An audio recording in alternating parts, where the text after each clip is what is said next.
മറ്റുള്ള പാർട്ടിക്കാരെ ജനാധിപത്യവും സാമൂഹ്യനീതിയും മനുഷ്യത്വവും ഒക്കെ പറഞ്ഞു പഠിപ്പിക്കുന്ന സഖാക്കൾ ചോരക്കളി തുടരുക തന്നെയാണ്.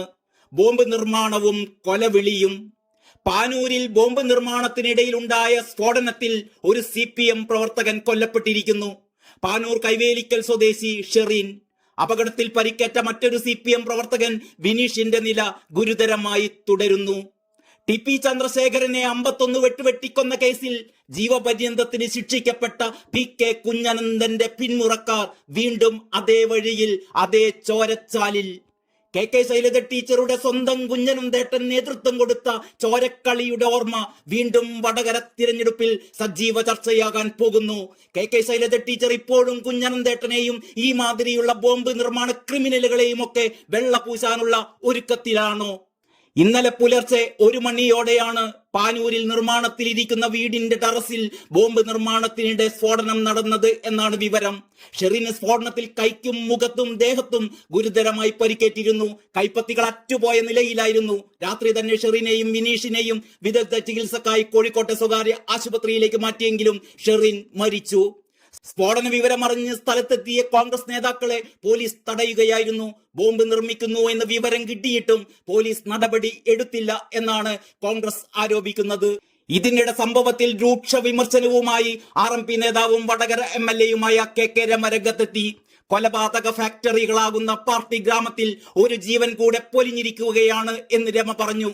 ഈ ചോരക്കൊതിയിൽ നിന്ന് എന്നാണ് CPM മുക്തമാവുക എന്ന് രമ ചോദിക്കുന്നു.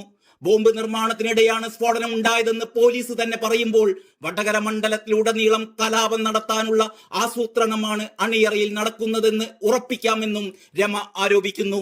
വടകര മണ്ഡലത്തിലെ CPM സ്ഥാനാർത്ഥിയായ KK ശൈലജ ടീച്ചർ തന്നെ മഹാൻ എന്ന് വിശേഷിപ്പിച്ച TP വധക്കേസ് പ്രതി കൊലയാളി PK കുഞ്ഞനന്ദന്റെ നാട്ടിലാണ് സ്ഫോടനം നടന്നിരിക്കുന്നത്.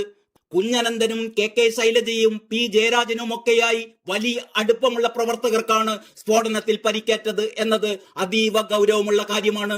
TP കേസിലെ മറ്റു പ്രതികളായ കൊടിസുനി, ജ്യോതിബാബു, ട്രൗസർ മനോജ് എന്നിവരുമായി ഏറെ അടുത്ത ബന്ധം സൂക്ഷിച്ചവരാണ് ഇപ്പോൾ അപകടത്തിൽപ്പെട്ടതെന്ന കാര്യങ്ങളും പുറത്തു വരികയാണ്.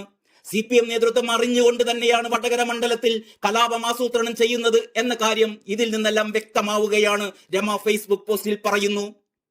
വടകരയിലെ RMPI പിന്തുണയ്ക്കുന്ന UDF സ്ഥാനാർത്ഥി ഷാഫി പറമ്പിലിന്റെ സ്ഥാനാർത്ഥി പര്യടനം കണ്ണൂർ ജില്ലയിൽ കടക്കാനിരിക്കെയാണ് ഇങ്ങനെയൊരു സംഭവം ഉണ്ടായത് എന്നത് പ്രശ്നത്തിന്റെ ഗൗരവം വർദ്ധിപ്പിക്കുന്നു.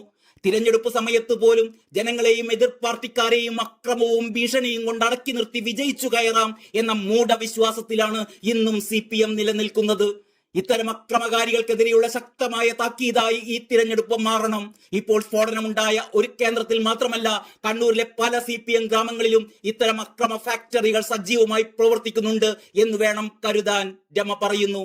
തിരഞ്ഞെടുപ്പ് കമ്മീഷൻ അടിയന്തരമായി ഈ വിഷയത്തിൽ ഇടപെട്ട് CPM ശക്തി കേന്ദ്രങ്ങളിൽ ശക്തമായ റെയ്ഡ് നടത്തി ആയുധങ്ങളും മറ്റും പിടിച്ചെടുക്കണം. സമാധാനപരവും നീതിപൂർവവുമായ തിരഞ്ഞെടുപ്പ് നടക്കണമെങ്കിൽ ഇത് ചെയ്തേ മതിയാവൂ. പാർട്ടി നടത്തിയ നിഷ്ഠൂരമായ കൊലപാതകങ്ങളെയോ അക്രമ പ്രവർത്തനങ്ങളെയോ ഇതുവരെ തള്ളിപ്പറയാത്ത ശൈലജ ടീച്ചർ ഈ ഉണ്ടായ സംഭവത്തിലുള്ള തന്റെ നിലപാട് വ്യക്തമാക്കുക തന്നെ വേണം, KK രമ ആവശ്യപ്പെട്ടു.